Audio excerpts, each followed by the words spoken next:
What's creamy? I think I just found a use case where an insane Vim macro will be 3% faster than just doing it manually. So let's get into it.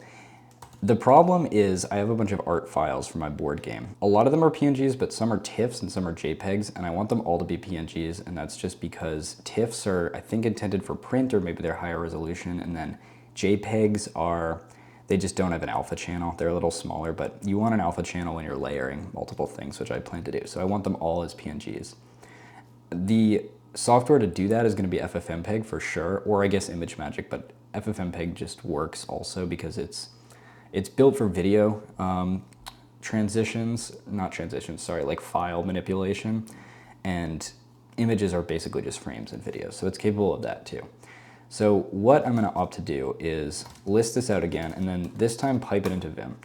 And we want to run some kind of command on all the non-PNGs. So let's get rid of the PNGs with a g/png/d, and that'll get rid of all of those. And then we want to run a command on all these lines. You could do some kind of regex here to capture everything, to format this into like the correct ffmpeg command, but I'm just going to opt to use norm because I find it more intuitive. So I think what this is going to involve is going to the beginning and then doing ffmpeg and then -i for input and then a space. And then we can do control V for verbatim and then escape. And then what do we want to do? We want to yank, I guess, let's yank until we are after the period, and then we want to go to the end, paste that, and then go to the end in insert mode. And now we've got the file extension, or the file without its extension, and we can type a PNG. And then we want a space and then an and. Let's see if that worked. So we've got ffmpeg input and then circles and stars, or circle, yeah, and stars, I guess. I'm not sure. It's been a while since I've touched this game. And yeah, so that looks like it's good. I don't think we need the -o for output. I think I always make that mistake. So the only thing that might be a little suspicious to me here is, like, what if this happens to not run because it's like there's new line characters or something that messes it up. I think shells are pretty resistant to that, but I could always do capital J, yeah. But I think you can select around a whole thing and do it. So we do V around paragraph and then capital J, it'll join it all into one nice line. And I'm trying to think, what would be the best way to run this? Could I like select and then visually, can you pass it to the shell? Did that do anything?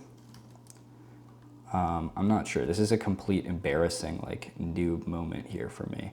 But I guess just in the interest of time and not looking for some insane new Vim command, I can just copy that to the system clipboard, quit bang that, paste it, and then hit enter. And it looks like we're converting through all of them.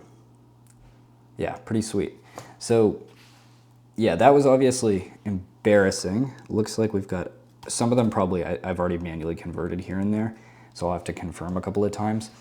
But yeah, there's probably a better way to do that, to run the command finally from within Vim. And let's actually just check now that we've got everything.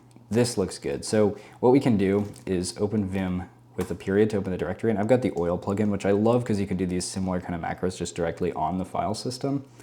And then we can just filter out all our non-PNGs. So what we can do is use the V command. Oh, let's select the whole file, which is the same thing as gbang, but why would you ever do that? Because V is just like 50% more efficient. And then PNG. So this will do something on all lines that aren't PNGs. And then we hit a slash, and then we hit a D, so delete them. And now we've deleted 14 files. And if we write this, the oil plugin, as many of you probably know, we'll just write it to disk. So there we go. We quit out and we've got everything as a PNG. So yeah, that's how I would do it. I think maybe it's even arguably a tiny bit faster than doing it manually, which is pretty shocking. Most Vim macros are just kind of a little personal enjoyment side quest and don't really help out. But yeah, I'm sure you could also solve this in many, many other ways. Cool bash scripting, probably. Someone could do it faster than me, or you could do a good find and replace kind of thing, or Maybe ffmpeg just has some kind of omni convert mode that I don't know about. But yeah, hopefully you enjoyed it. Catch you in next time.